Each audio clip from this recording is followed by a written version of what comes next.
بسم اللہ الرحمن الرحیم۔ فرمان مصطفیٰ صلی اللہ علیہ وسلم۔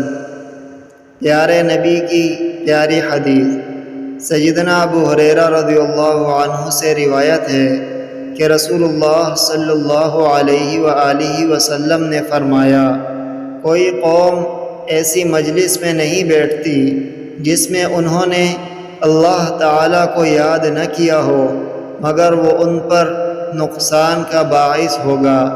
جو آدمی جو کسی رستے میں چل رہا ہو اور اس میں اللہ کا ذکر نہ کرے تو یہ اس کے لیے باعث تکلیف ہوگا، اور جو آدمی اپنے بستر پر سونے لگے اور اللہ تعالیٰ کا ذکر نہ کرے تو یہ اس کے لیے گھبراہٹ کا باعث ہوگا۔ ایک راوی نے بستر پر سونے کا ذکر نہیں کیا۔